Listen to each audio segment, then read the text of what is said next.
Welcome to VCR, Vintage Cinema Rewind. We're bringing old movies to new viewers. I'm Blake. And I am persistently still Michael.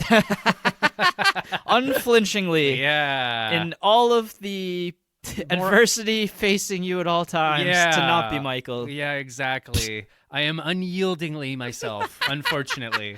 What a great tie-in to this week's episode. Yeah, this is part 2 of our... Five-part series. I was telling Blake, it kind of feels like this is like the Avengers Infinity War era of our podcast, where it's all kind of coming together. Yeah, we're really getting into the thick of it, too. Yeah, we're both pretty happy with how the last episode turned out. Yeah. I'm editing it right now, and I think you guys will have enjoyed it. I hope so. I had to tweak my tense halfway through that sentence because I'm like, oh wait, it's probably out already. So I think that you and I both had very different approaches to our bottom 20 in our filmography. I agree. And I think, as we've said last week, the bottom 20 was almost kind of the hardest to fill out. Yeah, it feels like the most influid of the whole 100, I think. The most plastic, let's say. Yeah, sure.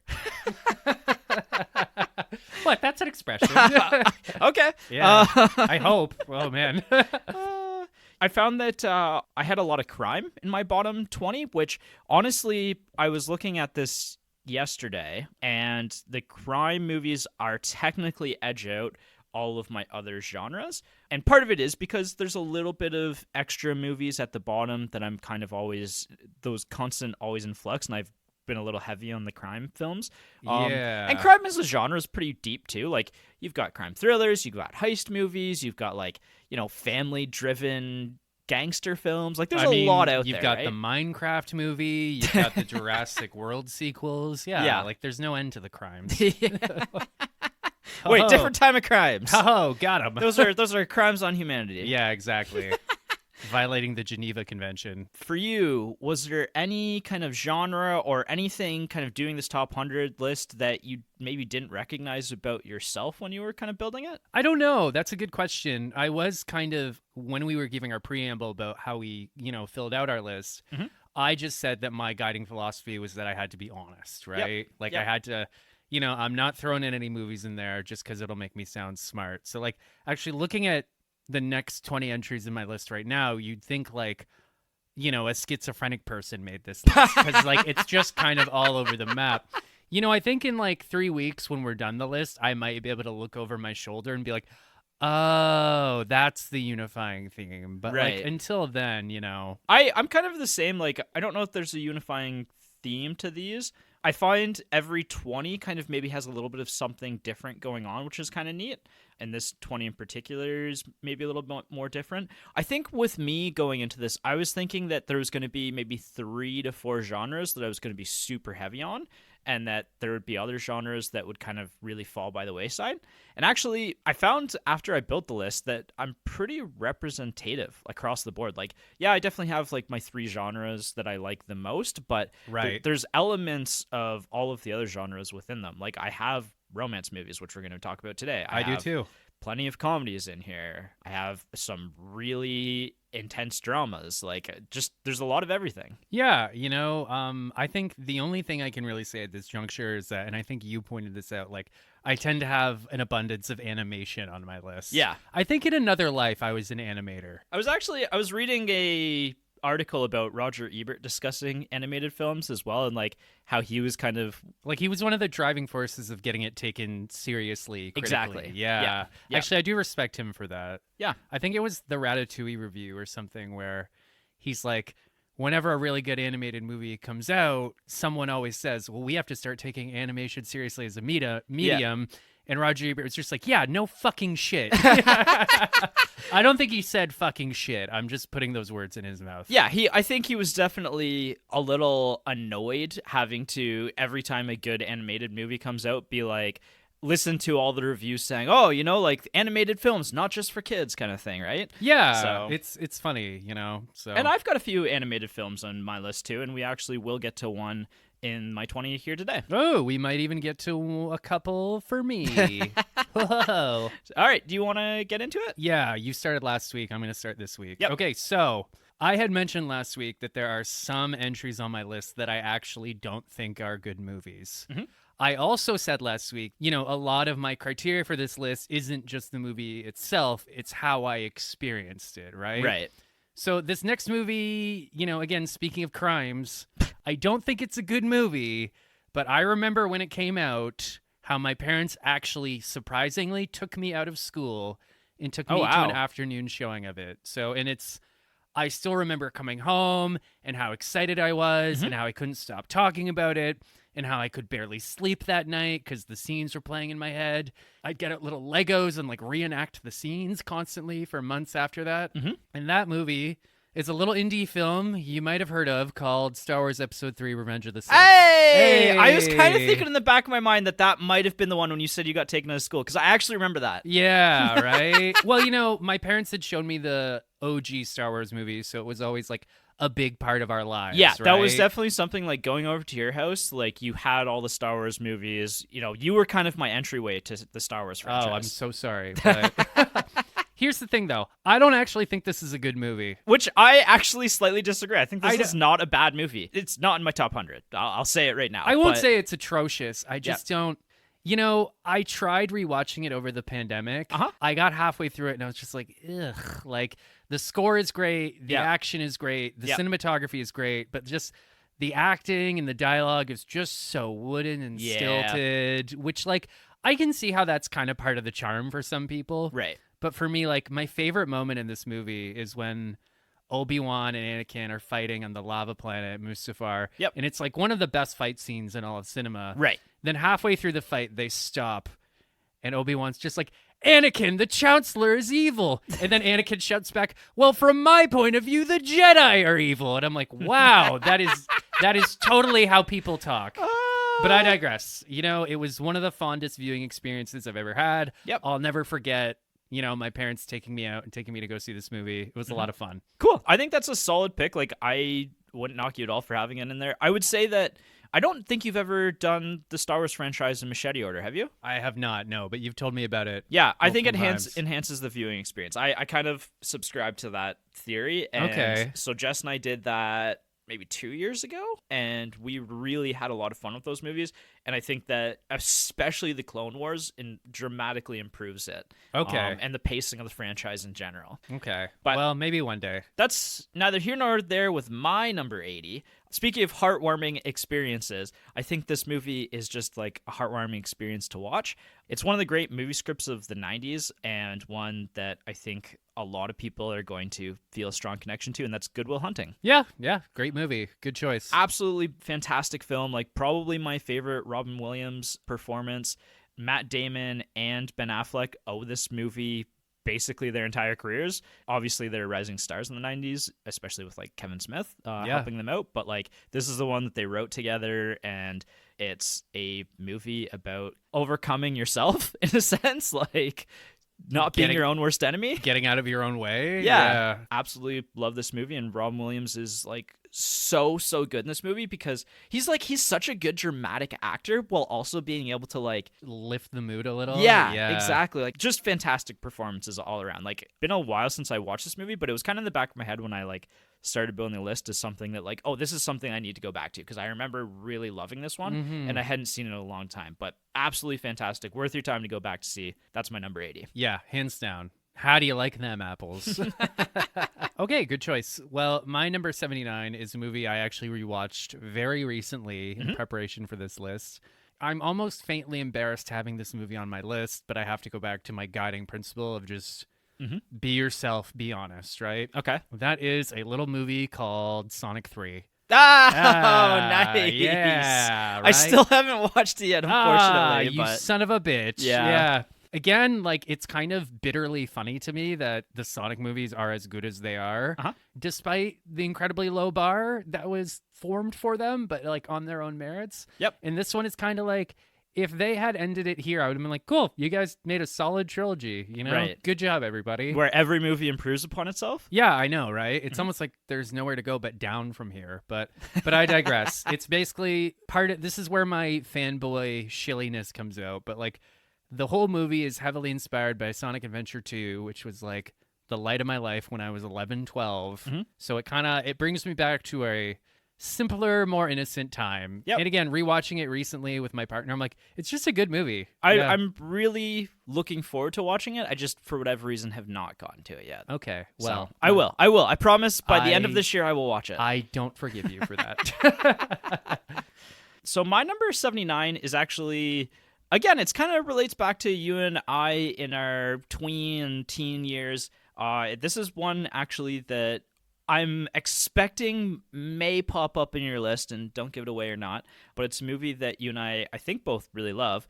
It's a horror comedy known Uh-oh. as Evil Dead Hey, 2. Evil Dead 2 specifically. Evil Dead 2 specifically. Okay, I can either confirm or deny that will be on my list at some point. Yeah, Evil Dead, one of Sam Raimi's early movies, making Evil Dead 2 as kind of like a sequel reboot.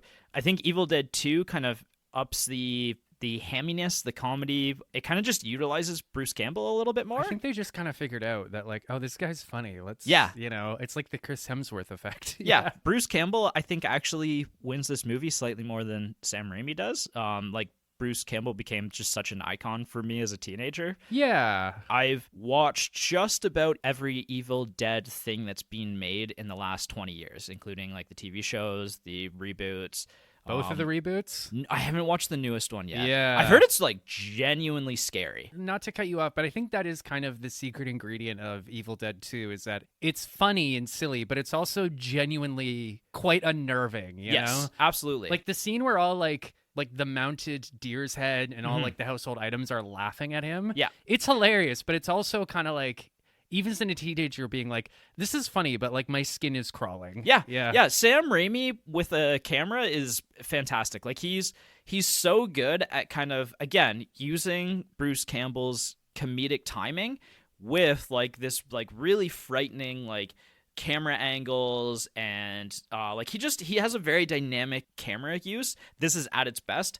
I will say that like Army of Darkness is a very close second of mine in favorites or favorite parts of the Evil Dead franchise. Like it really gets into the more of the comedic, but it still has like scary elements to it, and I like that it's kind of like this dark medieval fantasy kind of film. For me, it's a step down. I think Evil Dead 2 is like the peak of the franchise. I absolutely agree. Yeah. Yeah, and that's why it's on this list at number 79. Okay, good choice, man. I can neither confirm nor deny that may even show up on this episode. Wow. Ooh. Okay. I can't confirm or deny that. No further questions.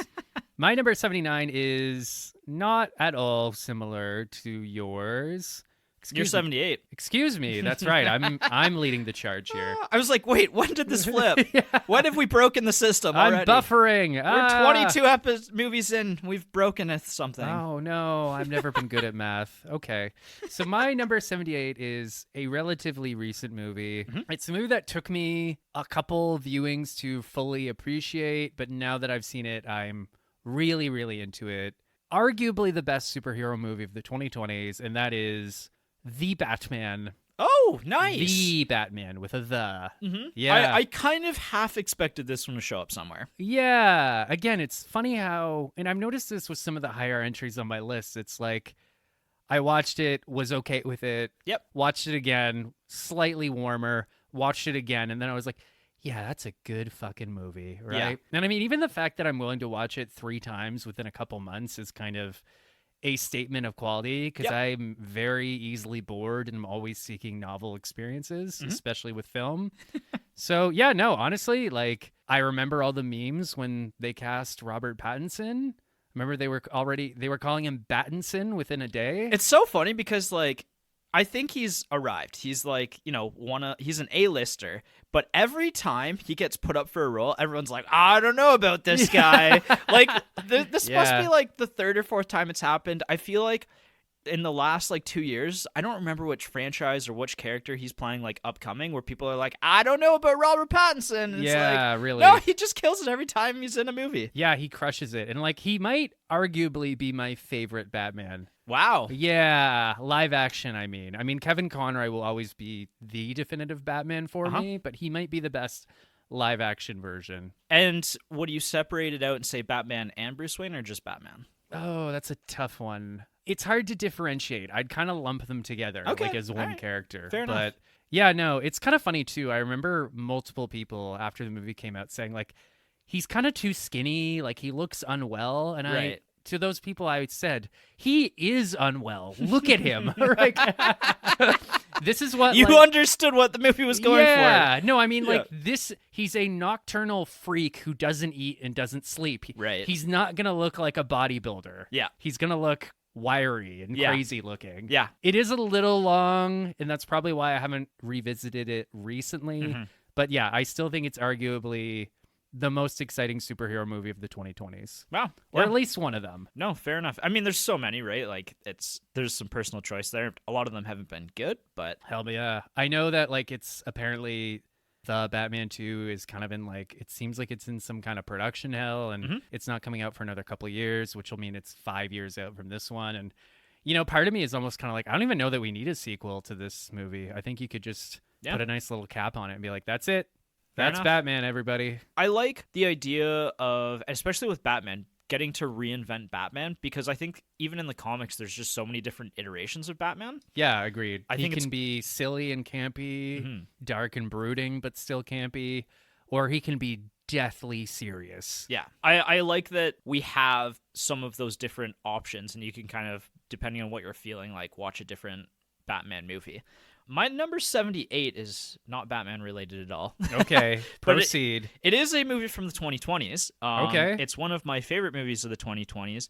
It's one of maybe the strangest movie of the 2020s. Is it Everything Everywhere All at Once? It is not. It is Okay. Poor Things. Oh, shit, dude. Yeah, the yeah. first time Poor Things is appearing on our list, which I wouldn't be shocked to see it on your list either. Can't confirm or deny. No further questions. Poor Things is kind of one of those movies that, like, it blew me away so hard that I had to go back and rewatch every Yorgos Lanthimos movie. Mm-hmm. And what I've concluded is that I don't really like Yorgos Lanthimos as a director. Yeah. But I love this movie.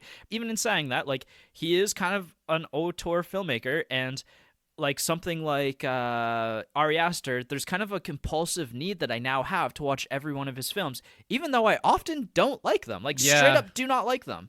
But Poor Things, I absolutely love. Like, the message feels so crystal clear that, like, you know, the average moviegoer, I think, is really gonna get this one and connect to this one because it's so universal, right? Like, about childhood, loss of innocence, like society, Sex. yeah. Like, it's just so obvious while also being, like, pretty intuitive. It's really witty. Emma Stone is fantastic in it. Like, Oh, everybody's fantastic in it. This Yeah. is the movie that really made me start respecting Mark Ruffalo as an actor. yes. Like, he deserved an Oscar for this movie. Yes, he did. Especially the scene where he farts then laughs. I was picturing the scene where he gets slapped. That's maybe Yeah, my that favorite too. moment of his character. But anyway, yeah, no, Poor Things is just a movie that I think is absolutely incredible and that everybody should see once in their life, whether they're going to like it or not. I think it just has so much to say, and it's such a big movie that, yeah, I would recommend this one generally, and I think that a lot of people would appreciate this one a lot. Alrighty, my number 77 is a returning offender. Ooh. Or a return offender. Oh, whatever did you put the same movie on your list twice? No, but it's a movie you and I have done before. Okay. And it's a movie that I actually quite liked Mhm. by a director that I'm kind of lukewarm on. Oh, hey, there's the theme. Yeah. And I really like this movie because to me, it really speaks to the quintessential artist experience. Mhm. You know, I think when we did the movie, it was very, my taking was like, the artist can contribute to the community, but he's often not really a part of the community. Mhm. Maybe that's my own angst coming out. And that is Tim Burton's Edward Scissorhands. Hey, I knew this was going to pop up on your list. Yeah, like I actually don't like Tim Burton that much. Mhm. I actually only recently, within the last couple of years, saw Beetlejuice for the first time. Right. And I was just kind of like, I don't get it. I've always bounced off that movie myself. Yeah, like I'm not having a good time. Yeah. I had a really good time with this movie, though, Yes, so right? did I. Like, it's arguably one of Johnny Depp's greatest performances. A guy who's not at all controversial in the year 2025, but no, I love the aesthetic. I love, the theme. They start off treating him like he's this novel little curiosity, but then they eventually turn their backs on him. Mhm. So yeah, it's Honestly, great movie. Fantastic. I will be rewatching that one likely this year over Christmas, I think so too. Yeah, it is Yeah. kind of a Christmas movie. Yeah. And speaking of Christmas movies, my number 77 is a Christmas movie. It's my favorite Christmas movie of all time. This one's, again, very similar to number 80, where maybe it's not as good as some of the other movies on my list, but it means a lot to me and my family, and that is National Lampoon's Christmas Vacation. Really? Okay. Yes. I did not expect that. Honestly, again, this movie is maybe not as good as even some of the movies that have come before it, but this movie is one of those, like, holds so much weight and value in our family. Like, Chevy Chase, as much as of a dick as he is. Yeah, again, also not a controversial guy at all. Yeah, but like this is the perfect character for him, right? Like this is a smarmy father who's Secretly hates his family. Yeah. a little bit, but it's also like, you know, it's about a dysfunctional family over Christmas, and who can't relate to that, right? No one. Exactly. So I think this movie is ridiculously funny and holds up impeccably well. Oh, I've watched this movie up to this point in time. I was looking at my list yesterday. Up until this point in time, this is the movie that I've watched the most on my list so far. Really? Actually, yes. That makes sense. Yeah. Yeah, because it's a classic. It's a Christmas movie. We've watched this movie like every year as kids, probably from the time that we were like 5 or 6 years old. Despite it being like, you know, probably a PG-13 movie. I can remember watching this movie in grade 4 right before the Christmas break, and even in grade 4 being like, am I supposed to be watching this? Yeah. Like, remember the scene with like the hot girl at the mall, Yes. and then like the pool fantasy later? Yeah. Yeah. There's definitely some moments when you're watching with your family where you're like, wait a second. Does my dad secretly hate me? But yeah, no, it's fantastic. Jess had never seen this one actually up until last year, and she'd always been really resistant to watching it with me. And we watched it last year, and she was like, "Wow, that was a really good Christmas movie." And I was like, "Yes, you've been missing out for a very long time." Yeah. Good on you, Chevy Chase. Yeah, You so- did it. 77, Chevy Chase's Christmas Vacation. Well, my 76 is not at all a Christmas movie, and it does not star Chevy Chase. So this is a movie that I saw in theaters when it came out and like really, really loved it. Rewatched it over the pandemic. Debatably liked it even more as a 28-year-old man. And that is a movie you and I have both expressed admiration for privately. Zack Snyder's 300. Yeah. Yeah, no, I quite like this one. This is probably my second favorite Zack Snyder film. I don't want to steal your thunder completely, but No, go for it. I think Dawn of the Dead might debatably be better. Be his best movie? Yes, Yeah. not on my top 100, but it almost made the cut. No, see, here's the thing. Like, and I feel like I've seen a lot of discourse about Zack Snyder lately, just especially with, you know, the reinvention of the DCU and like James Gunn taking over for Zack Snyder. And here's the thing. I would love to grab a beer with Zack Snyder.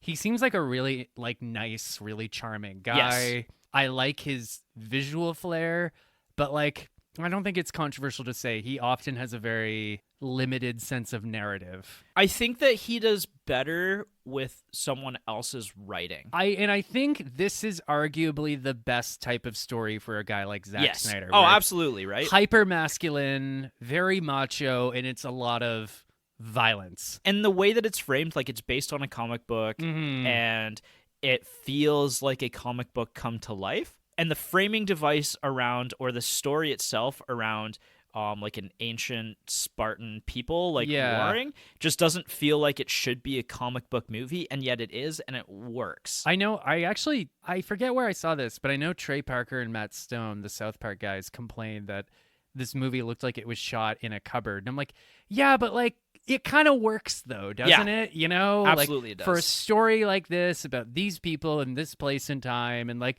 I know some people have pointed out that there is some, you know, maybe some homophobia and some Islamophobia, and I think that's a fair reading, but the tone is so ridiculous that it's almost completely divorced from reality. Yeah, You know what I mean? 100% agree. So, and also like the ending is genuinely stirring and emotional. So no, this is easily my favorite Zack Snyder movie. I think it's great. Not on my list. I like that movie a lot. It's one of the 2 Zack Snyder movies that I really like, and really, And only 2. and only 2. Well, at unfortunately. 3 if you count Watchmen. Oh, yeah, yeah. I do like Watchmen. I wouldn't go Yeah. any further than that, but I do like Watchmen. Mm-hmm. My number is 76. I think this is our first rom-com Okay, yeah. on our list. Like I said, I have a relatively balanced top 100. There are some romance movies in that. This one, I think, is one of a couple of rom-coms. I really, really love this movie. It's actually our second Steve Carell movie. It's Crazy Stupid Love. Oh, shit. Yeah. With Keira Knightley? It's got everyone. It's got Ryan Gosling. Oh, no, not Keira Knightley. It's Julianne Moore. Oh, I'm thinking of a different one. I don't know what you're thinking. I don't know either. No, it's, I never know. no, it's Steve Carell. It's Emma Stone, Ryan Gosling, Julianne Moore, Kevin Bacon. It's a movie about a whole lot of different romances going on. Steve Carell being, in the opening scene of this movie, being asked to divorce his wife of like 30 years, Julianne Moore. And it's about this sad sack who married his high school sweetheart, who's being asked to be divorced, and where his kind of life spins off from there. Okay. This movie could have gotten really dark and really depressing, and yet it's just like so bubbly and fun to watch. I think this is the first Emma Stone Ryan Gosling movie together, and they've had a couple together now, and they just have like really good on-screen chemistry together. Yeah, okay. I can't say I've ever had the pleasure, but I might have to check this one out. I think this one is like sneakily one of the best movies. I think that part of why I like this movie a lot is I think that this movie has an incredibly strong script. Not a single quote or scene or plot point goes to waste in this film. Like, everything ties together in ways that you don't expect it to. I think this movie is like immaculate in its screenplay. Okay. What year did it come out? I think this is around 2011-ish. I think you're 2011. Nailed it. all right. I may have to check this one out. I love this movie. I would recommend this movie a lot to people because I think that it's wildly underrated. Okay, cool. My number 75 is a movie that you probably have never even heard of. Ooh. I like this movie because it's kind of like a legacy sequel, but it's actually good. Okay. And it leans on fan service without completely beating you over the head with it. That's a very fine line to walk. It is. It is. And that is Dragon Ball Z Battle of Gods. I have not heard of this one. I didn't think you had. Okay. So this is kind of like. Is it the live action Dragon Ball Z? No, God, no. Not even close.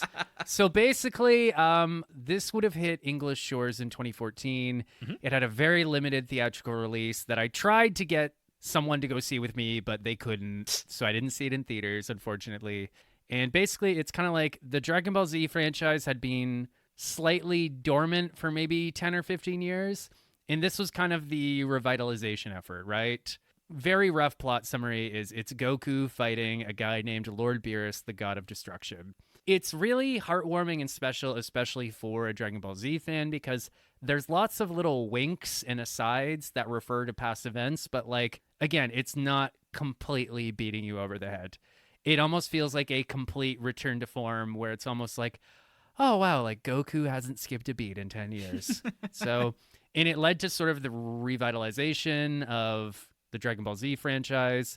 Super, the sequel series to Z, came out a year after that. Mm-hmm. I haven't really seen it. I have kind of mixed feelings about it, but no, this is genuinely one of my favorite cinematic experiences. Cool. Yeah. There's a lot of punching. Did not expect to hear a Dragon Ball Z movie on your list, but I'm also not surprised.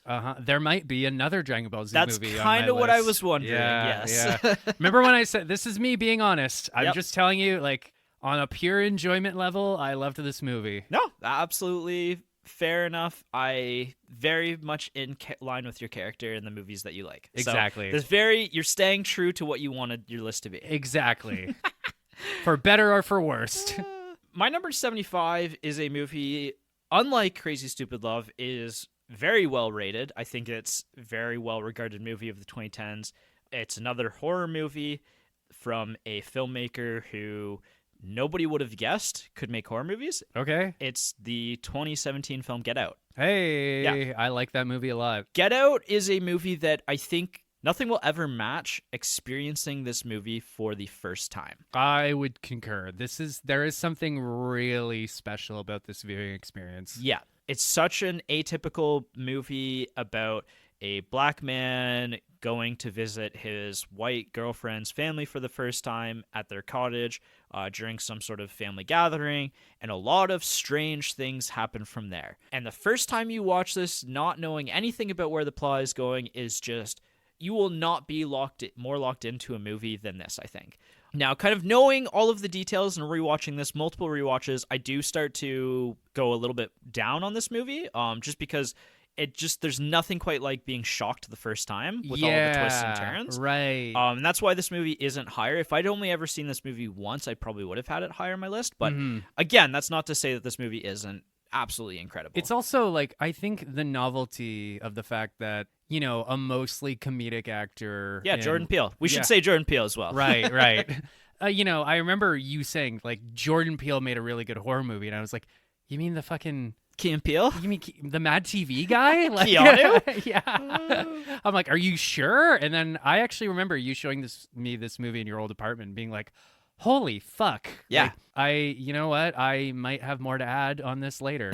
Fair enough. Potentially or potentially not. I think Get Out is worth discussing. I'm sure at this point that pretty much anyone who is going to see this movie has seen this movie. Like, it's just kind of one of the masterpieces of the 21st century. You know what's funny? I remember a couple years after seeing this movie, Family Guy made fun of it. And I was like, well, Family Guy is downstream from culture. So if Family Guy's parodying you, you've done something. Yeah, I mean, this probably changed horror movies, like, permanently. Yeah, I guess, like, there's no way for me to say this without sounding like one of those, you know, insufferable anti-woke grifter types. I like that this movie really has, like, a strong thread of social commentary, but it's not beating you over the head with it either. Yeah, there's definitely a balance to be had with that as well. All right, yeah, that's my number 75. Get Out. Get Out. I thought you were talking to me for a second. Get Out. Yeah, we've got 15 more movies to talk about. So my number 74 is a movie you've already mentioned. Cool. Do you want to guess what it is? No. Okay. All right, then. So that's... I don't have enough information. We're just going to be sitting here for too long. Yeah, fair You enough. don't know me well enough if you think I'm going to guess. Fair enough. It's Logan. Yeah, okay. I was expecting Logan to show up on your list at some point. Yep, Logan, the little neo-Western depressed old man flick. Love this movie to death. The final 10 minutes always make me extremely emotional. I think this is arguably Hugh Jackman's best performance as the character. I agree. Like, it was nice seeing him make a triumphant return in Deadpool and Wolverine, but, like, you know, arguably they should have left him well enough alone. Yeah. Where he was. Yep. And that's sort of maybe a pun if you've seen Deadpool and Wolverine.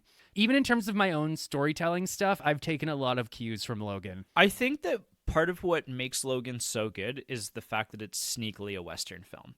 And this is kind of what I love about some of the movies that are on my list, and the reason why they're on their list is they take one genre and they completely subvert it and throw another genre on top of it to make the, like, genre on the bottom really pop. Yeah, I'm inclined to agree. At the same time, it's also not ashamed of its source material. Right. It's still a comic book movie. Yeah, no, absolutely it is. Yeah. Absolutely love Logan. I was expecting to see it on your list, so now we've both covered it. Hey, all right. My number 74 is a bit of a dystopian apocalypse type of movie. This is kind of one of those genres that I really actually love. And the reason why is usually because, kind of like sci-fi movies, a lot of the existential apocalypse types of movies really turn the camera back on us as viewers and kind of maybe challenge us and the way that we live. Yeah. Even usually often contemporarily challenge, like, the way that our society is structured.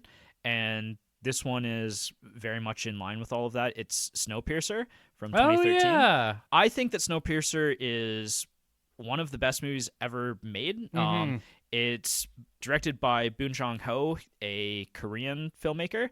He's made a lot of really well-regarded movies. Parasite almost made my list, but didn't quite make my list. Yeah. I think that Parasite is like a 9 out of 10. It just, me personally, I'm more of a Snowpiercer guy. I think that this is Chris Evans' best role as well.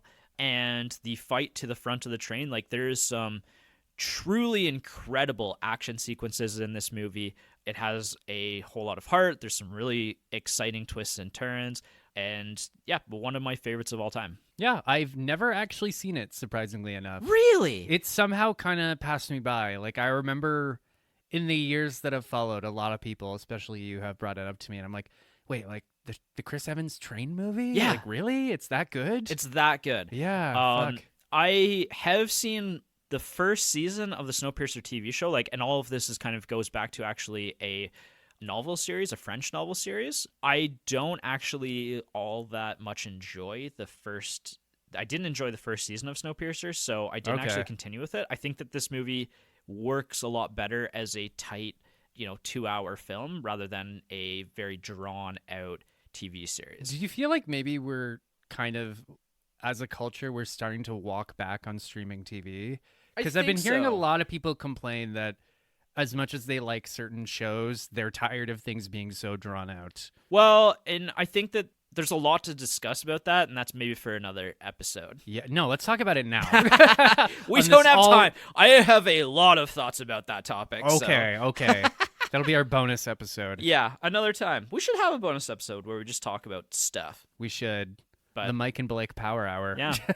My number 72 is not nearly as smart as Snowpiercer. Number 73. Oh, shit, that's right. My eyes. I got to keep the train rolling at the same pace here. Oh, that's right. I guess Yeah, that's right. I got my math confused. Okay. Actually, so my number 73 is a movie that actually came out the same year as Snowpiercer. Oh, funnily enough, 2014. 2013. Oh, fuck. Never mind then. You're going to have to cut this out. We're just derailing this whole conversation. Yeah. You know what? You can leave this in. I don't care. My number 72 is a movie that I heard was really good. I didn't really believe that, mostly because of my slight misgivings about the lead actor. Don't at me. But then a few years later, I saw it with my parents, and I was blown away by how much I liked it. And that is 2014's John Wick. Yeah. Wow, John Wick number 1. Yeah. Higher than John Wick 4. Honestly, like, I don't even really remember why I stayed away from it for so long or what I was expecting, but, like, it's my favorite of the John Wick franchise. And I think it's sort of like you and Get Out, where, like, you can't really recapture that first viewing experience. Yes. It's not just that he's a secret assassin. It's that there's a whole world of secret assassins going on around him, right? Yeah. Like that first time he rolls up to the Continental and he's paying with these mysterious gold coins. And nothing's explained to you. You just kind of have to almost like pick up all of the pieces on the fringes of the camera and just kind of try to figure out this world yourself and build your own story within the watching experience. Yeah, exactly, right? And especially how it also really takes its time showing you like the effect that grief is having on John Wick and how lost he is without his wife, and like a little bit of time to bond with that puppy before, Theon Ramsey kills it. Excuse me, Theon Greyjoy. My only slight complaint about this movie is that it ends somewhat abruptly, but no, I really, really enjoyed this movie. Yeah, I think this is a great one as well. So this is probably the most exciting first watch of the franchise, and probably goes down a bit on rewatches just because I think that this movie isn't maybe constructed as perfectly as John Wick 4 is. I do like this one more just because it's slightly more grounded than the sequels. Yes. Like, as much as I like John Wick 4, it is 3 hours, and like it does strain credulity how many blows to the head he's taken and is still wandering around. Well, that's why he can only speak in one-word sentences. Exactly, because he's brain damaged. So this is when he could speak in full sentences. Yes. So anyway, yeah, really like this movie a lot. My number 73 is, I believe, our first James Cameron entry into our top 100s. I'm surprised it's taken us this long. This is actually one of 2 James Cameron movies that are going to be making my list. It's a movie that we have covered on the podcast, you and me together. Another romance movie, actually, with an apocalyptic second act, and that is Titanic. Oh, shit. Titanic. Yeah. Huh. Unfortunately, I haven't had a chance to rewatch it since we did it on the podcast. But as we talked about on that episode, like, I'm a huge Titanic nut. You're also a huge boat nut. Yeah. I'm a huge boat movie nut. I don't like being on boats, but I like watching other people on boats. Okay, I will not buy you a boat for your birthday. Yeah, really, really weird, but there's something about this movie, like we talked about in the podcast. I really recommend going back into that because we had a really good discussion about this movie. But Yeah, that was one of our better episodes. I think so as well. Like the first act or the first half of this movie being a romance, you and I like were super high on it. The second act being an apocalypse movie, maybe not quite as effective, but still extremely moving. This is just one of the great movies, like the great movies. Yeah, of all I time. would agree, right? Yeah. I absolutely love this one. It might actually, this is kind of one of those on my list where it's like, this might actually be higher, but I put it at 73, and, you know, on a future rewatch, I could see this one going a little bit It higher. might plow straight through the iceberg. Yeah, I don't know Yeah. that it would go too much higher, but I think that Titanic is, you know, there's a lot of people who have a lot of thoughts and opinions about it because it was so big in 1997, but I think those people are just haters. Yeah, well, I don't feel like I would never want to meet James Cameron because he seems like a bit of an arrogant prick. But at the same time, I'm sorry, fight me on this. But like, Jesus. yeah, no, but like at the same time, if I'd made Titanic, I'd kind of be an arrogant prick too. Fair enough. Fair enough. Don't at me, James Cameron. Ah. My number 72 is not even remotely. There's no unifying thread between my number 72 and Titanic. It's a movie that came out quite a long time ago, and it's a movie that nobody really expected to be as big as it was, and it took some time before people fully understood just the magnitude of this little movie that could, Okay. right? Yeah. And that is Jon Favreau's Iron Man. Yeah, okay. This is on my list of I probably needed to revisit it. It's not on my top 100, but I very well could have seen it being on my top 100. See, I didn't even bother going back to rewatch it just because, like, I don't think the fucking kids today understand what a big deal it was when this movie Yes. came out. Like, no one, it's kind of silly to think that, like, the movie that kickstarted the entire MCU, which has gone on to, like, dominate mainstream cinema for, like, 17 years. And culture, right? Like, I still remember piling into the minivan with my sister and my parents, and my dad being like, who's Iron Man? I'm like, oh, he's like a billionaire in a magic suit or something.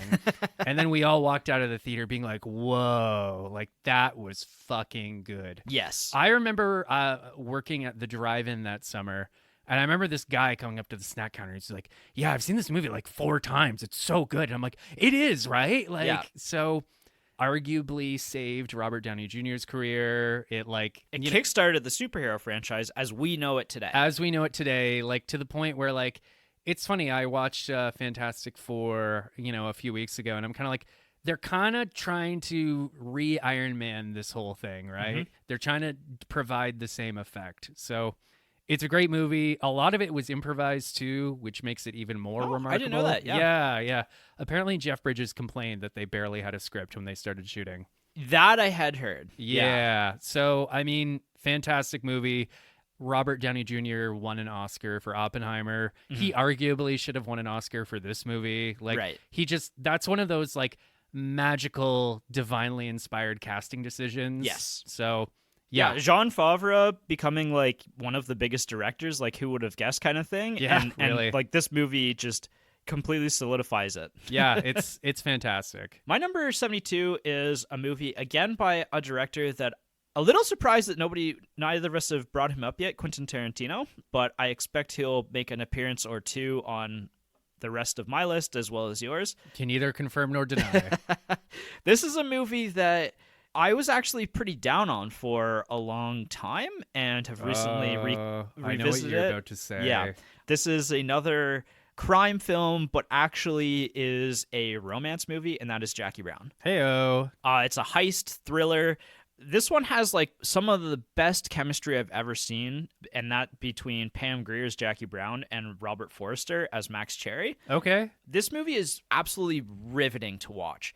And the thing I think that holds this movie back a little bit is actually more about the time in which it came out and where it lands in Tarantino's filmography, being like the follow-up to, like Reservoir Dogs and then Pulp Fiction, one of, the greatest movies of all time, and having this kind of slower, more character driven film and it having as much heart as it does is such a stark contrast to those first two films that, like, watching his movies in order, which is what I did as a teenager, this movie just felt like really jarring. Yeah. And I think you have to be over a certain age to vibe with this movie. I 100% Because I remember watching it with you in your mom's basement when Yep. we were like 18 and just being like, I don't get it. Like, Yeah, and yet this movie is so good. When we watched it the first time, and Jess hadn't seen Inglourious Bastards at this point, when we watched Jackie Brown, she was like, "That's the best Quentin Tarantino movie that I've Okay, watched shit. yet." So okay. Jackie Brown, I highly recommend if you haven't gone back to it, if you've never seen it, watch it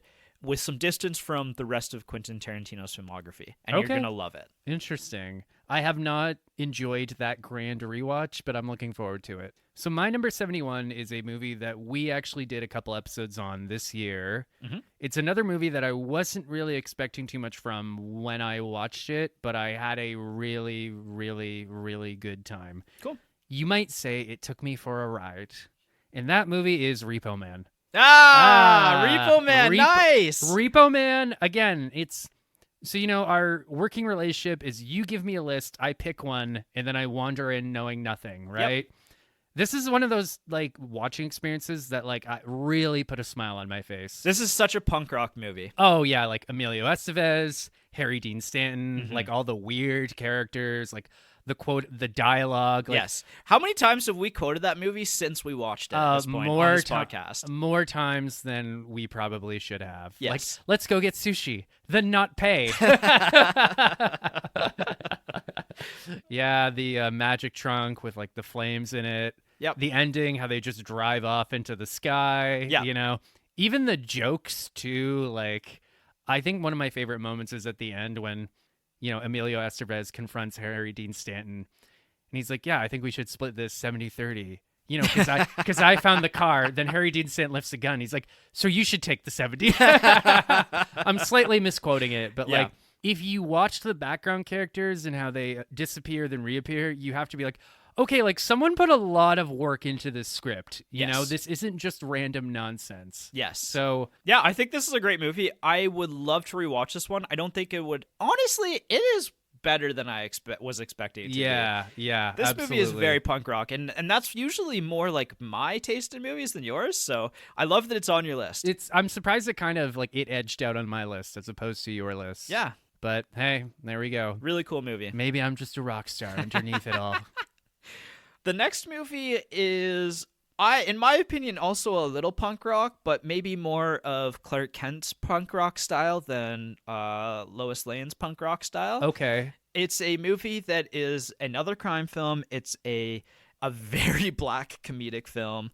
Every time I come back to this one, I'm like, wow, that movie is so good, and I get it. And yet, it's a movie that often I find a lot of the scenes, like from scene to scene, kind of disappear in my brain, and that's maybe what makes it so fun to rewatch. Okay. It's another Coen Brothers movie, and that is Fargo. Fargo. Yes. Wow. This movie, okay. Every time I watch it, I'm like, wow, I can't believe this movie exists because it is amazing, and we should always be talking about Fargo. Yeah, actually, we should have a rule or a sign here in our little basement studio that just says, like, it has been X amount of days since we Fargoed. Yeah, and you know what? Like, it's such a cool movie as well because, it takes place in Fargo, North Dakota, which has this or is it Fargo, Minnesota? Sorry, I'm not American. I don't really care either. Yeah. But it's somewhere in that kind of Minnesota, North Dakota border. And it feels like very Canadian Hoser movie as well. Like, I remember when I was in film school, being in a lab, having one of those like 20-hour editing marathons. And I don't even know who it was, but some girl was in there watching Fargo on one of the Macs. And I remember her complaining to one of her friends being like, oh, it's like they're just parodying Canadians. Right. And I'm like, you dumb bitch. Like, they're not Canadians. They're from Minnesota. Yeah. No, this is such a fun movie. Like, it's so, again, darkly comedic. I actually, as well, I think this is the first time and maybe only time I'll say this. This movie also has a TV spin-off to it.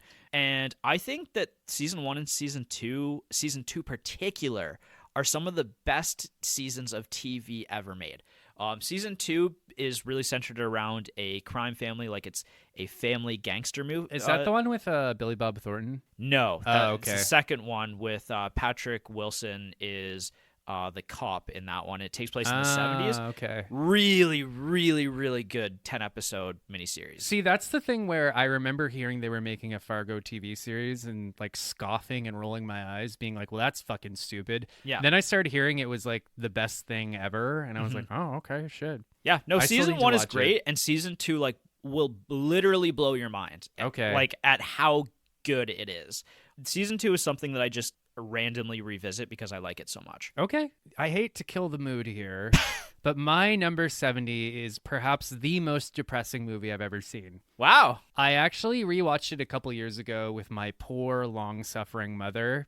And I remember after the movie ended, she just looked at me and said, I feel sick. Okay. And that is an adaptation of Cormac McCarthy's The Road. Ooh, great Yeah, choice. I think you and I watched it together for the first time in your parents' basement. Probably. Basically, I mean, what can you say about it? It's a man and his son at the end of the world. Yes. And when I say the end of the world, I mean the end. Yes. You know? It is one of the bleakest, darkest films ever made. It's just the aesthetic is so overwhelming and Mm-hmm. depressive. Like, sometimes I do think about the end of the world, and this is what I'm imagining in my head. This feels like the most realistic take. Yeah, and Viggo Mortensen, you know, Mr. Aragorn. I Mm-hmm. don't know that anyone's ever called him Mr. Aragorn, but I'm just going to roll with it. It's actually just Aragorn. Yeah, Aragorn, son of Arathorn. But, I'm you Mr. know, Manager. yeah, he really sells, like, you know, he's a beast of an actor. He really sells just, like,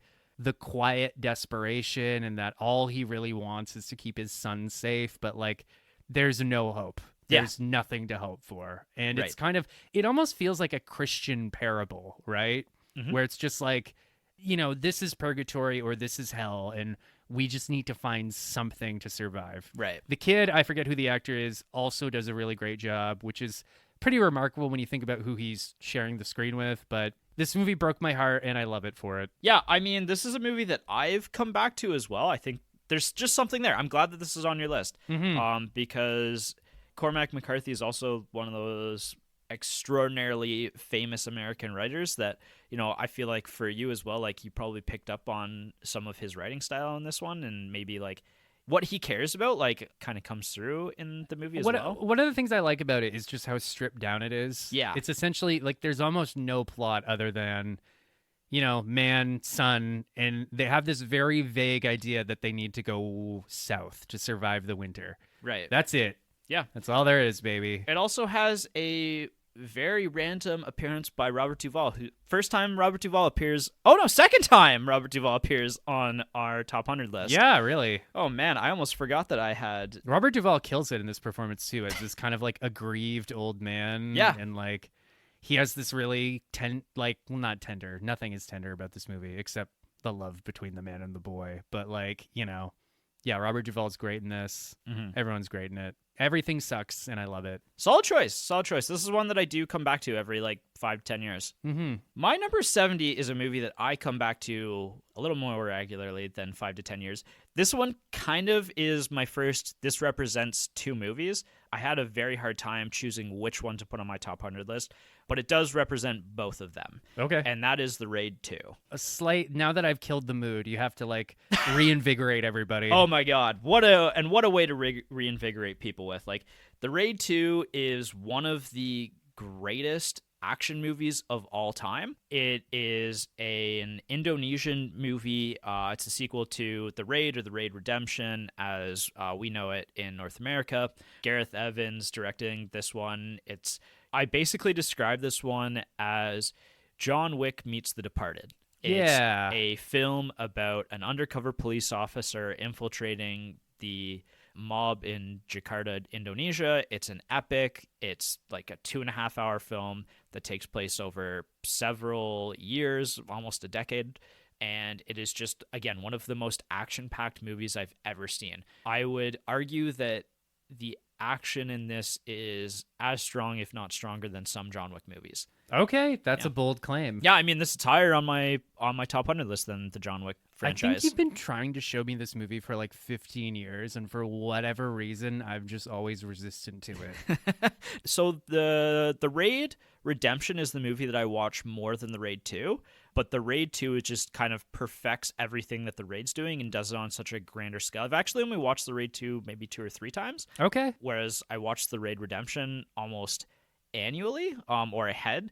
For a long time I was actually resistant to watching the Raid 2 because I love the Raid so much. Okay. And the Raid 2 just blew me away. Hmm. Highly recommend the Raid Redemption and the Raid 2. The Raid 2 is representing my list at number 70. Okay. Well, my number 69 is an extremely low budget affair. It's almost a stage play, and I think it actually was adapted into a stage play. It's a movie that you actually showed me quite recently, and I was kind of... Actually, I wasn't really surprised that I liked it, because I'm a big sucker for good dialogue. And that is The Man from Earth. Yes. Yeah, good movie. Great movie. Great movie. It's basically, the premise is simple. There's a college professor is leaving for parts unknown. So his professor friends come over to see him off. And while they're all hanging out, he confesses to them that he's actually immortal. Yeah. He's a caveman who, for whatever reason, has not aged past 35, and he's been around for, 7,000 years? I think something like 10,000 years, something like that. Something like that, yeah. And it's funny how, I've spent a lot of time studying, tension and discomfort and conflict and suspense and how that really keeps readers turning the page. What's compelling about this movie is that there's not really that much tension. It's mostly just these professors interrogating their immortal friend and trying to figure out if he's lying or not. Yeah, it's kind of almost like a courtroom drama borderline. Kinda. Those kind of movies are sold on their scripts essentially, right? Yeah. I wouldn't say this movie has the best acting in the world or I think the best acting is cinematography. pretty solid. It's fine. Okay. There's definitely some plot points that are a little weak, but at its core, the ideas of this movie are extremely interesting. Well, sorry to cut you off. What Yeah. I liked about it is that they're all professors of Yes. different departments. One's an anthropology professor, one's a professor of biology. So, they're all very intelligent people. Yeah. And they're probing him in different ways. Mhm. I also really like just how grounded the whole immortality angle is, right? At one point they ask him, well, how old are you really? And he's like, I don't know. Yeah, he's just kind of his best guess. There's a point in time where he essentially says it's not like I am a super genius or the strongest or the smartest man on earth. I'm just a regular guy who's just experiencing these things and learning about the world at the same time that everybody else is. Right. So he's a professor. I think actually he's the professor of anthropology. So it's only within the last, I don't know, presumably a couple hundred years that he's actually been able to kind of chart his own lineage throughout time. Yeah. Right. And they ask him questions. Well, what about this? And he's like, I don't know. I wasn't there for that. Yeah. I'm one guy. I couldn't be everywhere. Right. Really good movie. I will agree. There's one particular plot point right at the end that I was like, wait, really? But well, yeah. I Yeah. mean, I think it ties everything together, but yeah, I would say a very, very strong script executed really well with the budget that it had. My next movie, my number 69, is also a movie you and I have watched of recent together. It's another Wes Anderson film. I've become a huge Wes Anderson fan in the last few years, and I think this is also one of Bill Murray's best performances, and that is Rushmore. hell yeah. Yeah. That's a great fucking movie. This movie rocks. If you've never seen this film, and I bet there's a lot of people out there who have not seen this movie because it's kind of old, it's a little niche almost, and it's definitely not a major Hollywood production. I mean, all of Wes Anderson's movies are a little niche. Yeah. Yeah. But this movie, it just absolutely rocks. It's a film about... the world's weirdest gifted kid. You know what, though? I really connect with this kid in the sense that, it's a kid who just has a passion for passions. He loves trying different things. He doesn't excel at school, and that's not because that he's not an intelligent guy. He's just, maybe stretched a little too thin with all the stuff he has going on. He's clearly not someone who would function very well in a highly structured environment. Yes. I kind of related to this kid because I did really badly in school up until college just because I was Michael, can you hand in your paper? I'm like, I wrote a short story instead. Will you accept this? Yeah. Yeah, and Bill Murray is incredible in this. Like, he actually has some depth in his character. Him and Wes Anderson have been working together for a long time now. One of the weirdest bromances in Hollywood history. Yeah, and it just works because Wes Anderson actually respects Bill Murray as an actor. I think more importantly, Bill Murray is like, I think Wes Anderson is one of the few people Bill Murray actually respects as well. It's definitely a mutual relationship. And yeah, this is my first Wes Anderson movie on my list. It will not be my last. Absolutely. That's a great one. Yeah. It might even be on my list somewhere. I kind of expected that, yeah. Okay, well, so my number 68. So I feel like I've just done 2 smart movies, so now I have to have a palate cleanser with a dumb movie. Nice. Which isn't to say that this movie's dumb, but it is loud and it features lots of punching. And that is a little movie called Dragon Ball Super Broly. Hey, we hit both the Dragon Ball movies. I wasn't far. I wasn't expecting so far. These are the only 2 on my list. Okay. I wasn't expecting to get through both of them in one episode, but here we fucking are. Back in ye olden days, there was a certain Dragon Ball character named Broly who was more or less non-canon. And then with Super in the franchise getting kicked back into high gear, Akira Toriyama was basically just like, what if we made Broly canon? And what if we actually revamped his origin story to make him sympathetic and interesting? Okay. This new character, Broly, is almost kind of the protagonist. And there's a 45-minute fight scene between Broly and Goku and Vegeta, who are more or less our more traditional heroes, right? Right. I kind of made a joking remark about this movie being dumb. It's smart in the ways it pulls on your heartstrings and makes you experience a bit of divided loyalties, right? You start to really care about this newcomer Broly, but as he's getting his ass kicked by Goku and Vegeta, you feel bad for him. But then when he turns the tables on them, you're also like, well, I also don't want Goku and Vegeta to die. So it's really interesting how this movie plays on your emotions. Basically, half this movie is a fight scene, and you don't really get bored. There's enough power scaling and enough different things going on that you don't really lose interest. Interesting. In the animation, I forget what studio did the animation for it, but they fucking knocked it out of the park. It's a beautiful looking movie. I don't have much to say about them. I watched the Dragon Ball Z show as a kid. Yeah. And I was a pretty casual viewer, so... You filthy casual, yeah. So I don't have much to add to that. That's cool that somehow 2 Dragon Ball Z movies ended up on your list, and they're this close together. Yeah. More on that later. I have 2 connecting films in this 20 list as well. Okay. I might have a connecting thing, too. Cool. I might have multiple. Ooh. My number 68 is another director-facing movie. This is the first time that Stanley Kubrick's appeared on our list. Oh, shit. Will not be my last. I'm not sure how much he's going to appear on your list, but Stanley Kubrick's one of my Mount Rushmore directors.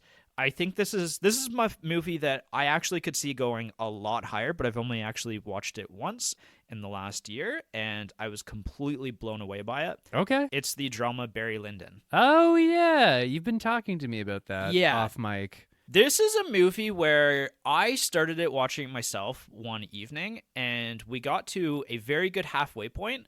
And at that point, I realized that Jess was watching it fully invested in as well. And she said, can we please pause this? I need to go to bed, but I really want to see how this ends. Oh, wow. That's a 5-star review from Jess. That's an instant 5-star review from Jess. And you know what? This is a movie that I get it in a sense because it is kind of a Victorian era film, which, she's already into that kind of style of filmmaking, like those kind of dramas.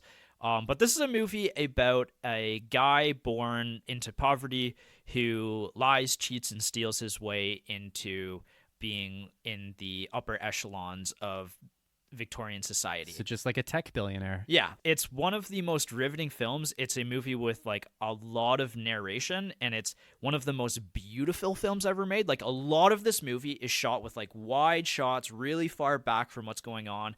It's a lot of up close characters just brutally staring at each other. Yeah. It's a beautiful tapestry of a film with, again, one of an absolutely riveting story about this guy, and it's about his whole life, like from childhood up into the epilogue of the end of his life. Okay. It's just beautiful, and there's kind of a pivotal moment when he kind of achieves that status. And I'm gonna say the quote from it because it's one of the quotes that has stuck with me for like You've mentioned so it to me, long. yeah. And so the narrator says, and this is about at the halfway point, the pivotal point of the movie. It says, Barry was clever enough at gaining a fortune, but much less capable of keeping one. For the qualities and energies which lead a man to achieve the first are, too often, the very cause of his ruin in the latter case. Such a good movie. Like, this movie is poetry in all of the best ways possible. I feel like this is a movie that doesn't get talked about that much, especially not in the same breath as Stanley Kubrick. Yeah. But I think I might have to check it out. I think this is low-key like a lot of people's favorite Stanley Kubrick movie, and I would not fault anyone for saying that. Okay. Again, I think this movie is actually a little artificially low on my list, and that's just because I've only seen it once, and I'm still thinking about it. Okay.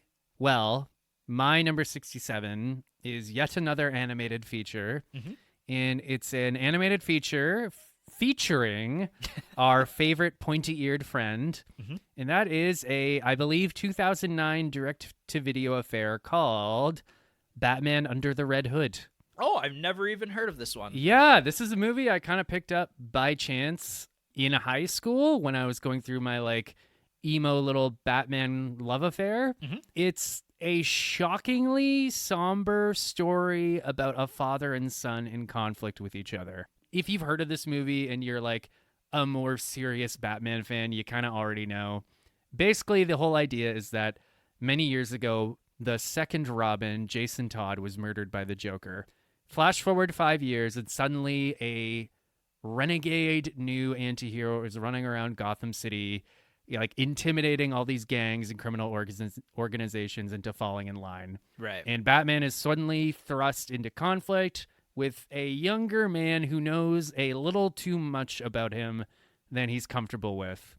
Very interesting. I do know this story. Actually, now that you say it, I know the comic book side of this for whatever reason.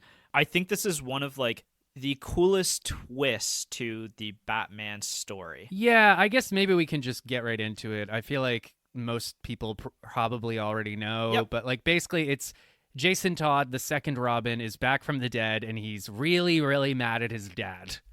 I agree. It's a really interesting twist in that like Batman himself has sort of come full circle as a child who lost his parents to a parent who's lost his child. There's a really interesting like father-son dynamic where like, Batman quite famously is very much like, yeah, I'll beat criminals within an inch of their life, but I'm not going to kill them. Right. Jason is very much like, I've got guns, and anyone who looks at me funny, I'll fucking shoot them, right? There's a really great line when him and Bruce kind of like finally reconnect where he says, that's what you've never understood. You can't stop crime. You just have to manage it.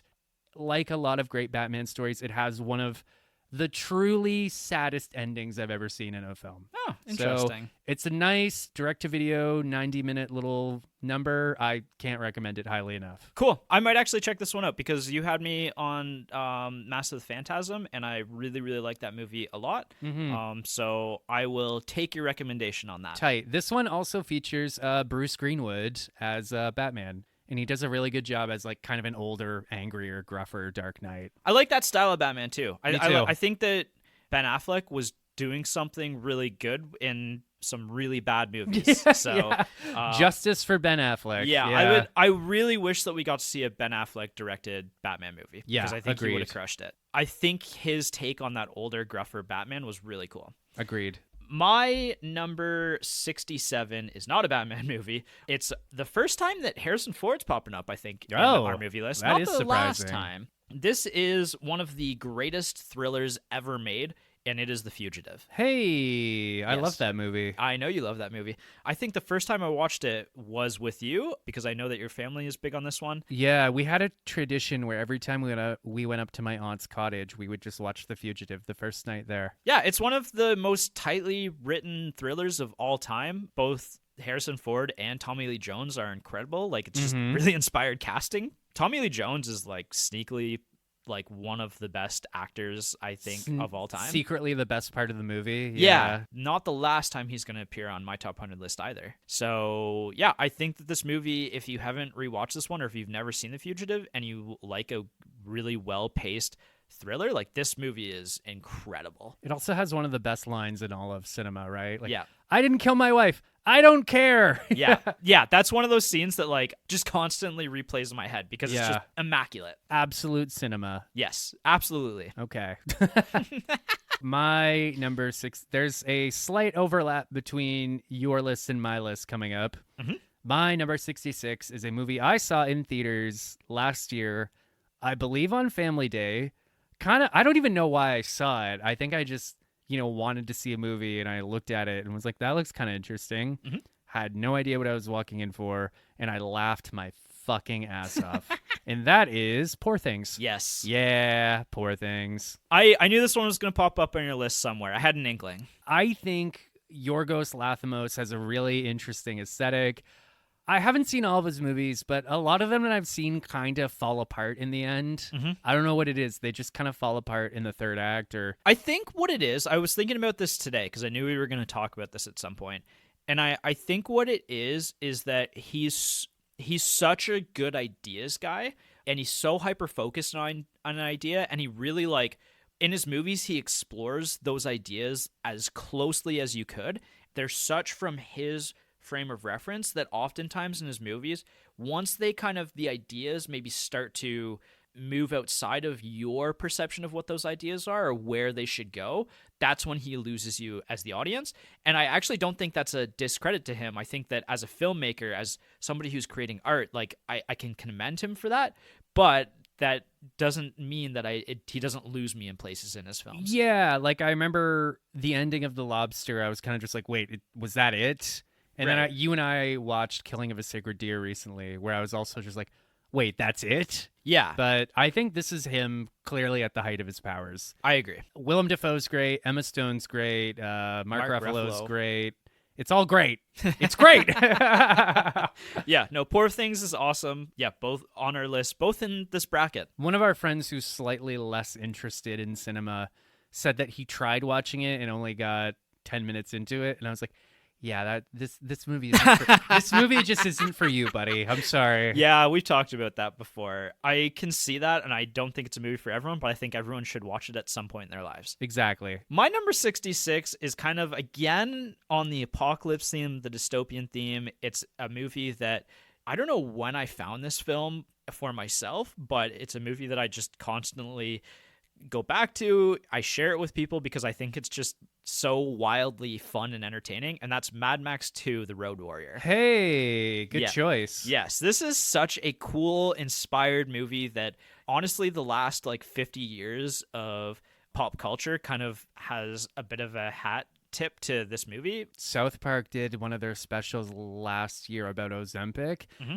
The third act basically devolves into like a shot-for-shot parody of this movie. Wow. See, Yeah. it's still relevant in 2024, 2025. Exactly. Yeah, this is a movie that just has that kind of John Wick to it, where it's like there's so much bubbling under the surface in this world that you almost you could spend like multiple movies exploring this world, and we have now. Yeah. And most of the time they're really good, if not great. It also really has permeated pop culture too, like especially with the Fallout franchise Yep. and like that Borderlands. that one famous manga with the guy who kills people in one punch. I'm not helping, am I? One Punch Man. No, I'll look it up after we're done recording and feel silly. The fact that it's not One Punch Man makes me giggle, but Yeah. Anyway, but yeah, it's just such a good post-apocalyptic Australian film, and it's kind of wild that we even got other films that could rival this one, and we'll definitely be talking about at least one of those later on my list. We certainly will. We might even be talking about it quite soon on my list. Cool. My number 65 might have recently appeared on your list. Cool.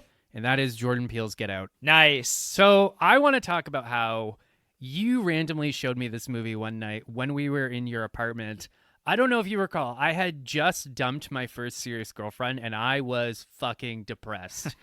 Then you put this movie on and I was instantly like, Beth Schmeth, I want to see more about this, right? Her name wasn't Beth. I'm just trying to be respectful. But no, I still remember... To Beth. I still remember watching this movie in your apartment in like a dreary January and just being like, that was fucking good. Like, that was really, really special. Yeah. I think it's arguably Jordan Peele's best movie. I would agree. I don't even know if that's arguably. Yeah, probably. Like, I haven't seen Us. I liked Nope, but it wasn't as good, I thought. Yep. Great.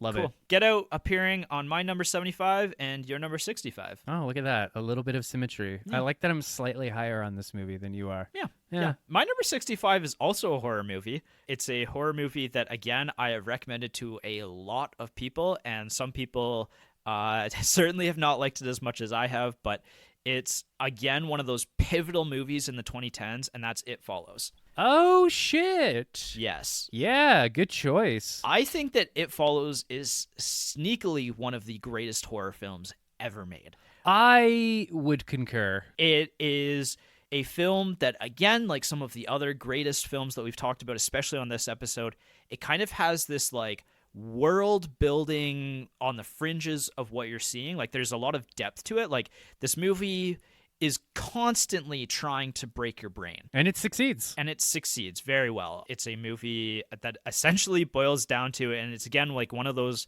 I think it's the first of the quote-unquote elevated horror films. Yeah. That we've all come to know and love over the last 10 years. It's a movie about those kind of late teenage years. It's a movie about STDs and sex. It's an extraordinarily well-made, scary movie about this inevitable force. I don't know that you can torture a character more than these characters are tortured, you know? Like, the premise alone is so fucking rock solid. Yeah. Like, even if the execution had been weak, the premise is so fucking good that it almost would have saved the movie. I very much agree. I think this movie is damn near perfect. I would agree. And that's my number 75. Nice. Or sorry, and that's my number 65. Get your shit together, Blake. Come on, you don't see me losing my place. My number 64 is a movie that came out, I guess, 4-ish years ago now. I saw it with you and Jess. Then I forced my poor mother to watch it with me, I think maybe even the next night. Mm-hmm. And that is a little A24 movie called The Green Knight. Oh. Yeah. Yes, you weren't as high on it when we first watched it either, I don't think. I think I don't recall. I think I always was. It's basically a retelling of Sir Gawain and the Green Knight, the famous Arthurian folktale.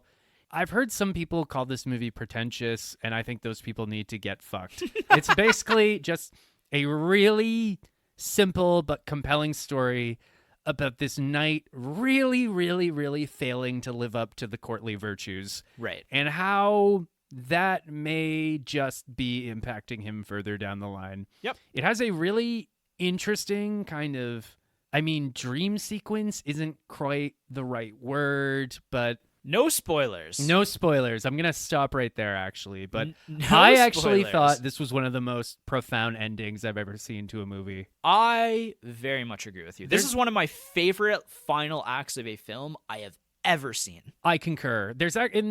I love the movie's kind of bleak but sort of funny tone, right? Yep. Like, there's a moment where this guy is about to cut off Sir Gawain's head, and Sir Gawain's like, wait, is that it? Yeah. And the guy about to cut off his head's like, well, what else should there be? Right.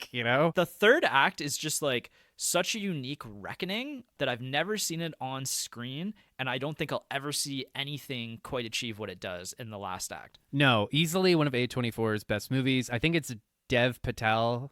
Yep, that's easily his best performance.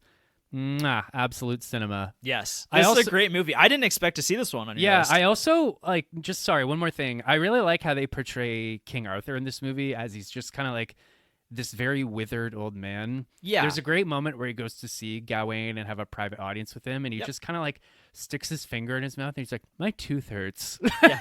And I'm like, sorry, Arthur, I don't think dentists have been invented yet. Well, King Arthur is this mythological figure, right? He's larger than a man, right? And yet this movie kind of shows us that at the end of the day, he's just like this ailing human being, right? And they're all ailing human beings. Yeah. Yeah. I Yeah. heard a great quote. I forget from who, where they said that like every location in this movie looks like a Dark Souls boss arena. Mm-hmm. Like just very dark, smoky, dingy looking. Yeah. Absolute cinema. Great movie. I'm surprised to see on your list, but I'm glad we got to talk about it. Yeah. My number 64 is a movie that it's a sci-fi action thriller. It's one of my favorite Tom Cruise movies of all time, and that's Edge of Tomorrow. Oh, shit. Yeah. Yeah, that's a great fucking movie. Yeah, it's a Groundhog Day style film where Tom Cruise has to continuously live out the same day over and over again. Emily Blunt is phenomenal in this movie as an action star. Like, she, honestly, if she had just spent the rest of her career being like Sigourney Weaver style action hero, I could have totally seen it and bought into it. Absolutely. The only critique I have of this movie is that everything is so great in the first two acts that as the third act we start to wind down, like, you're almost sad to see the end of this movie. Like, you're almost sad to no longer be spending time with these characters. This is a movie that I think's flown under the radar for a lot of people, and over the years, I think more people have kind of started to approach this one and realize that it is sneakily like one of the greatest action sci-fi films of all time. It is kind of funny how it's sort of like just, yeah, you're right. Like nobody seemed to see this movie when it came out, but like it's only within like the following 10 years that more people are like, oh, wait, hey, like that's cool. Yeah. It also kind of like it adopts the whole time loop aesthetic, which I feel like that might be slightly overdone now, but it's kind of, I liked how they approached it in this one. Yeah.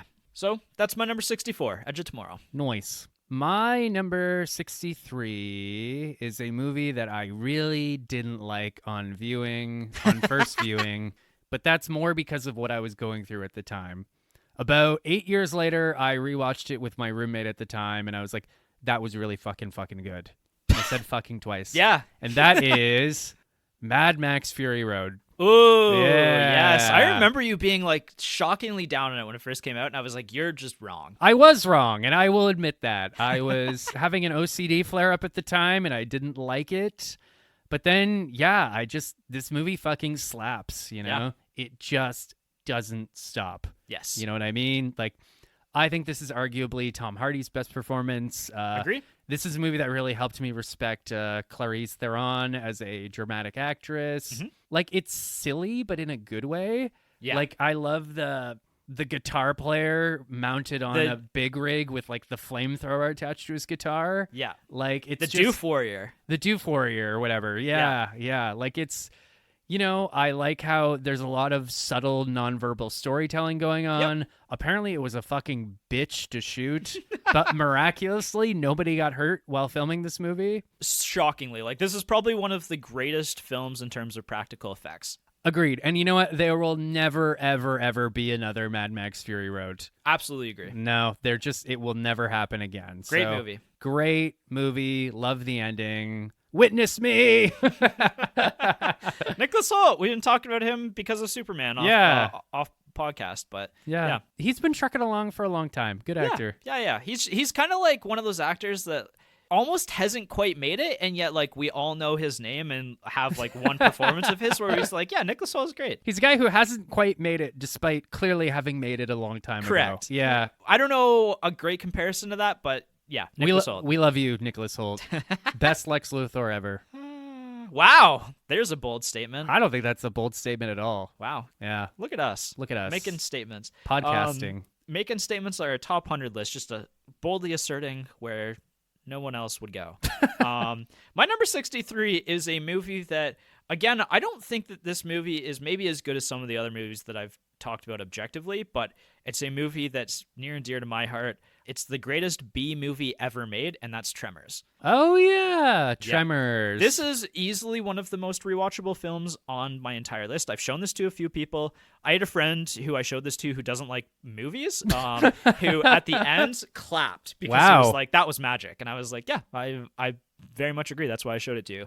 The Kevin Bacon starring film that he was almost hesitant to make, or he was hesitant to make, thought it was going to kill his career, and yet 30 some odd years later, we're still talking about Tremors. We all love Tremors. Yeah, it's so funny. It's got some really great scary moments. It's got a cast of characters that are all very endearing, and I just absolutely love Tremors. And I think that more people, if you have not seen Tremors, you should absolutely do yourself a favor and watch this one. I definitely am not nearly as high on Tremors as you are, but like I had a good time watching it. Yeah, impossible not to have a good time watching Tremors. Mm-hmm. You could be dying and you'd still have a good time watching Tremors. Yeah. I'm just gonna add that to my bed bucket list. Exactly, right? I'll put this on when you're dying. Yeah, thank you. You're welcome. We're on the same page. Exactly. I didn't expect there to be 3 overlaps between our list this week, but I'm actually not really that surprised. Yeah. My number 62 is a certain horror comedy called Evil Dead 2. Yeah, there it is. There it is. I knew it was going to be there. Yeah, I do. Again, I'm not really a huge horror guy, although I'm kind of getting more into it as I get older. You know, as the world gets scarier, I'm seeking solace in scary entertainment. Yep. But no, this movie's great. Like, I think Bruce Campbell as Ash is arguably one of the best performances of the 80s, if not all time. I refuse to disagree. Good. I'm glad you're refusing to disagree, right? I'll always remember the scene where, like, he mounts up and he, like, straps the chainsaw to his stump, and it's almost like Batman putting on the cowl, and you're just like, yeah! Like, and then it zooms into his face, and he goes, groovy. Yeah. You know? It's such a weird movie, too, because it's, like, kind of a remake of the first one, but, like, it's also a sequel, and, like, blah, blah, blah, blah, blah, blah. It's a phenomenal movie. I'm glad it got the recognition it deserved at the time, and now, like, clearly a phenomenal movie. Yeah, a lot of fun with Evil Dead 2. Mm-hmm. You can't not have a fun time and also be scared. Yeah, actually, you know what? When you're dying, Blake, I'll put on Evil Dead 2 and Tremors. Simultaneously? Well, I don't know. Maybe Tremors first. My number 62 is my one animated entry into this bracket. It's a movie that we've done on the podcast because I remember it being really revered as a kid and not really getting it as a kid. And that's because this is one of those animated movies that honestly is more enjoyable as an adult. Okay, with hit some me. mileage. And that's The Iron Giant. Oh, hey! I Yeah. love that movie. This is, I think, the first Brad Bird directed film on our list, but I wouldn't be shocked if he doesn't appear again on one of our lists. He almost made it on for his entry into the Mission Impossible franchise. I think it's the best Mission Impossible I've heard that I've watched. yeah. His is Ghost Protocol, which is, I think, the 4th movie in the franchise. I'm not fully through all of them yet. I'm 5 deep now, and apparently 6 is very, very good as well. Okay. But yeah, no, it's a very heartwarming movie about a monstrous killing machine sent to Earth. And it has one of those, like, third act gut punches to it, and almost on par with, like, Toy Story 3's kind of moment of pure fear. Just for the about, characters. yeah. The animation style of this movie is beautiful. I can't recommend this one enough if you haven't gone back and seen it. Also, go check out our podcast about this because it's been a long time since we've talked about it, but it's in there, and I really, really like it. It is a Jason episode, though, so, you know. I'm just kidding. We love Jason. Yeah, my number 62, The Iron Giant. Okay, well, my number 61 is also an animated movie. It's a movie that, again, I'm slightly embarrassed to put on my list, but again, just in the service of being honest about me and what I like, I have to say that, like, Blake, did you like Batman versus Superman? Absolutely not. No, I defend that movie a lot, but I'll admit that it has some pretty ruinous flaws. I remember talking to my friends who really didn't like Batman versus Superman when it came out, and I told them there is a better Batman Superman movie. Mm-hmm. It's animated, it's direct-to-video, it stars Kevin Conroy as Batman, Tim Daly as Superman, both of them returning from the DCAU, and that is Batman Superman Public Enemies. Okay. I've never heard of this either. No one has, no one but me. So it's adapted from, I believe, a Jeff Loeb 6-issue miniseries, graphic novel type thing. Mm-hmm. So, Blake, did you know that Lex Luthor was once the president of the United States? Look at him. Yeah, so Lex Luthor somehow becomes president. There's a big kryptonite meteor hurtling straight towards the Earth, and Lex Luthor reaches out to Superman to come up with a plan to stop it. Superman is in the Batcave when he sees this broadcast, and Batman very grumpily says, "You know it's a trap, right?" And when Superman decides to go anyway, and Batman says, "Well, when he springs that trap, don't expect me to save you." And of course, things go wrong, etc., etc. I like this movie a lot because it really, I think this is almost the platonic ideal of Batman and Superman. Okay. In terms of the fact that they're kind of like best friends in this movie. Interesting. Best friends who kind of snark at each other sometimes, but this all comes with the caveat that I'm a massive DC fanboy. Yeah. I like Batman by himself, and I like Superman by himself, but I've always maintained that they're more interesting when they're together because they are just so opposite, you know? Yes. Yep. Like they're kind of like the original double act. Well, it's almost like tough to even think about them on screen together just because even like some of their best movies just are so starkly different in their tone. Oh yeah. I'm inclined to agree. This movie, like, it's great. You know, again, it has Kevin Conroy and Tim Daly there. They're like the definitive voices for those characters, in my opinion. There's one fight scene kind of in the middle of this movie that just keeps ramping up, like to the point where you're like, how could this possibly get any worse? And then you're like, it got worse. And then it eases off for a bit. You're like, oh, I guess they're going to get away. No, never mind. This is even worse. So, yeah, I have nothing but good things to say about this movie. Cool. I'll have to check that one out. Cool. To round off this bracket of my list is a movie that has a connection to one of the other ones I spoke through about its director. It's my other James Cameron entry into my top 100, one of the two that are on here, so we're covering off James Cameron in this bracket for me. It's a follow-up to one of the great horror movies of all time, and James Cameron putting like a military action spin on this horror franchise. Oh no, I know what you're about to say. It is Aliens. Hey! Yes, it is Piranha 2. He got me. He got me, you guys. No, it's Aliens. It's Aliens. No, this is just like, one of the great action movies of the 20th century. And the fact that it kind of takes place in this world that, if you're part of the Alien franchise, oftentimes is more of that bleak, dark style of horror where it's like, on the spaceship and you don't know what's going to be behind the next corner. Hey guys, did you know that the future fucking sucks? I've been watching the Alien Earth TV series, which is okay, but maybe could have been a movie instead of a TV series. You have mixed feelings about it. It seems like everyone feelings. I talk to has mixed feelings about it. Yeah. You can see the filmmaker and the style of filmmaking is really cool. It just doesn't move quick enough.